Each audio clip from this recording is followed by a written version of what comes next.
가짜뉴스 만든 언론인들, 아마도 저희 시청자들은 이분이 언제 나오나 하고 기다렸을 거라고 생각이 듭니다. 바로 JTBC의 손석희 앵커인데요. 저희가 조사를 해보니까 이 JTBC와 관련된 가짜뉴스가 좀 많이 있었습니다. 그래서 오늘은 일단 이 세월호 참사 당시 있었던 가짜 인터뷰를 먼저 윤희선 기자가 고발해드립니다. 2014년 4월 세월호 침몰 사고 현장에 직접 내려가 JTBC 뉴스를 진두지휘했던 손석희 보도부분 사장은 두 가지 가짜 뉴스를 직접 만들었습니다. 손석희 사장은 알파 잠수 기술공사 이종인 대표가 다이빙배를 이용하면 20시간 연속 잠수할 수 있어 수색 작업을 빠르게 할 수 있다는 거짓 주장을 검증하지 않고 그대로 방송했습니다. 또 손석희 사장은 정부의 요청으로 구조작업에 투입됐던 민간 해양공사 전문업체인 언딘마린 인더스트리가 고의적으로 시신 수습을 지원했다는 강대영 씨의 일방적 주장을 역시 검증하지 않고 방송했습니다. 손석희 사장이 직접 제작한 이 두 건의 인터뷰는 시청자들에게 당시 박근혜 정부에 대한 불신을 키우는데 적잖은 영향을 미쳤습니다. 하지만 이 두 건 인터뷰 모두 가짜 뉴스였습니다. 20시간 연속 잠수가 가능하다고 했던 이종인 대표의 주장은 허위 사실로 밝혀졌고, 언딘마린 인더스트리가 시신 수습을 고의적으로 지원했다고 주장했던 강대영 씨는 실제 사고 현장에서 잠수를 한 적도 없었습니다. 방송통신심의위원회는 이종인 대표와의 인터뷰를 내보낸 JTBC에게 징계 조치를 내렸고, 언딘마린 인더스트리가 허위 사실을 보도한 JTBC를 언론중재위원회에 제소하자 JTBC는 해당 인터뷰를 포함해 고의로 시신 수습을 지원했다는 보도를 정정했습니다. 손석희 사장은 사드에 대한 부정적 여론을 확대하는 기사도 가짜뉴스로 만들어 내보낸 바 있습니다. 2016년 7월 13일 손석희 사장은 자신이 진행하는 JTBC 뉴스룸에서 유선희 기자가 사드에 대한 부정적 측면을 고발하는 기사를 작성하면서 외신을 잘못 번역했는데 이를 검토 없이 그대로 내보냈습니다. 네티즌 수사대가 방송 직후 왜곡 보도를 지적했지만 손석희 사장은 나흘 뒤 공식 사과했습니다. 이 보도 역시 방송통신심의위원회의 징계를 받으며 확실한 가짜뉴스로 판명났습니다. 자유, 진실, 시장, 페넷뉴스입니다. 네, 오늘 JTBC의 이 가짜뉴스를 취재한 윤희선 기자가 나와 있습니다. 윤 기자, 이 손석희 사장이 이종인 대표가 이 다이빙배를 활용하는 20시간 연속 잠수 할 수 있다.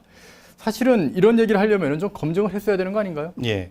지금 그 손석희 사장이 그 이종인 대표와 다이빙벨에 대한 얘기를 하면서 놓친 것은 감압이라는 개념이었습니다. 감압. 감압이요? 예.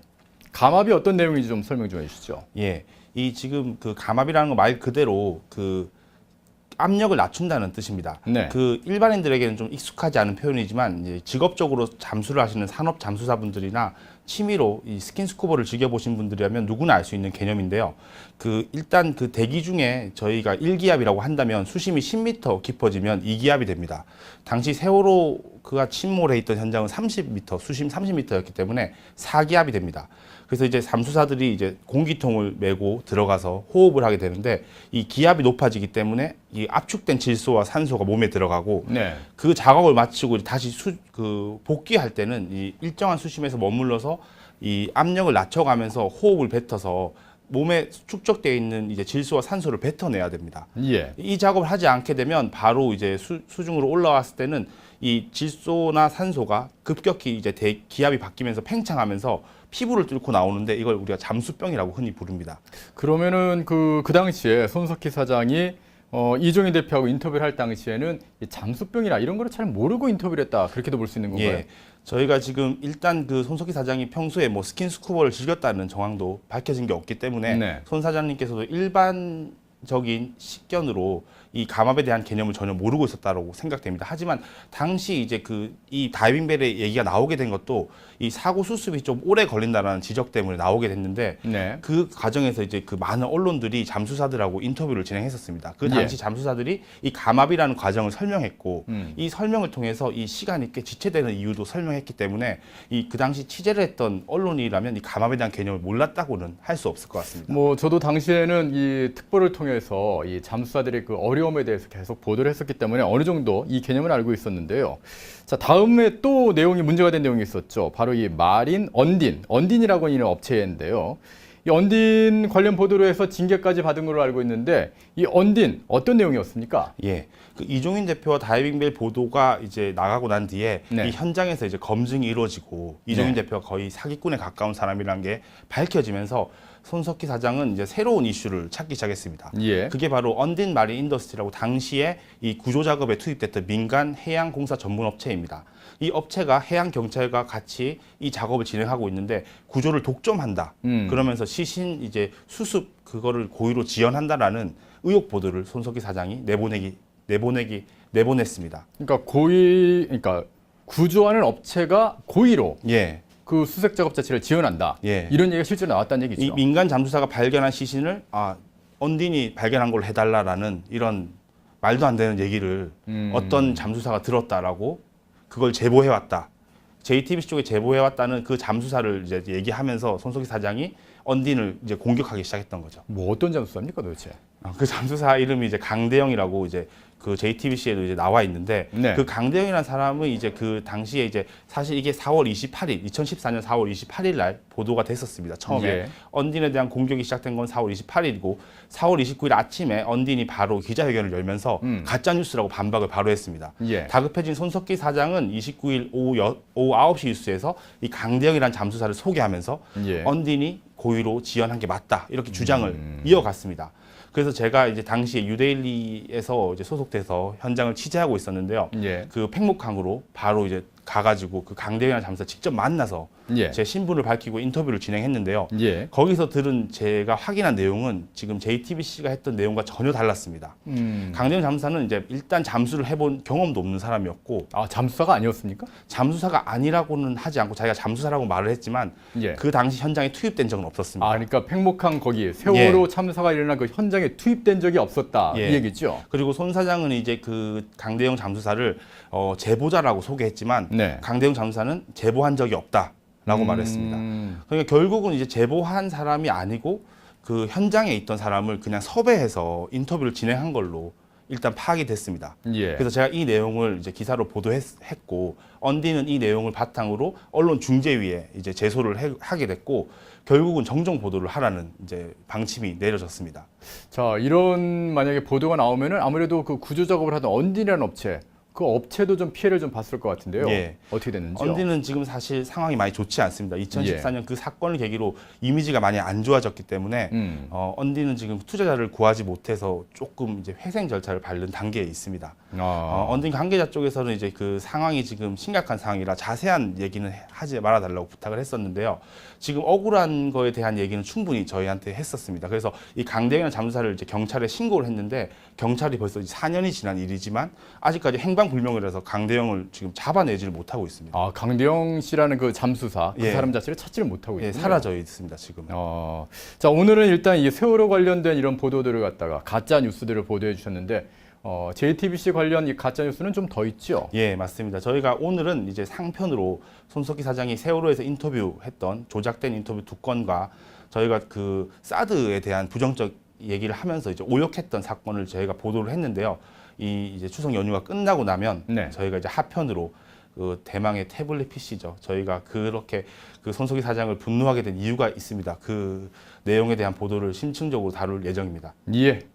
이 가짜 뉴스는 정말 한국 사회에 아주 안 좋은 그런 영향을 미치고 있습니다. 이 가짜 뉴스 뿌리 뽑는 그날까지 윤희성 기자 계속해서 노력해 주시기 부탁드리겠습니다. 감사합니다.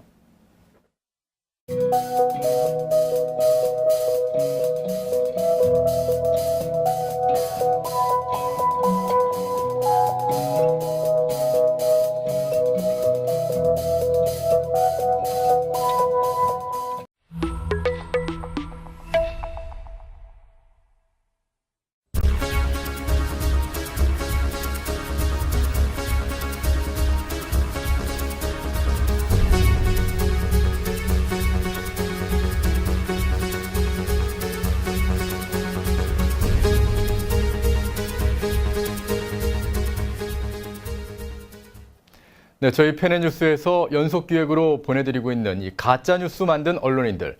오늘은 그 7번째 시간으로 JTBC 손석희 앵커의 가짜 뉴스 하편을 준비를 했습니다. 지난번 탄핵 사건 당시에 이 박근혜 전 대통령과 최순실 씨에 대한 이미지를 조작을 하고 또 태블릿 PC와 관련한 이 여러 가지 악의적 보도를 했던 이 손석희 앵커와 관련된 내용들 성기훈 기자가 취재했습니다. 지난 탄핵 사태 당시 JTBC의 손석희는 이른바 최순실의 태블릿 PC 보도를 통해 박근혜 전 대통령에 대한 반감을 확산시키며 박근혜 전 대통령의 무능과 최순실의 국정운영이라는 이미지를 조작했습니다.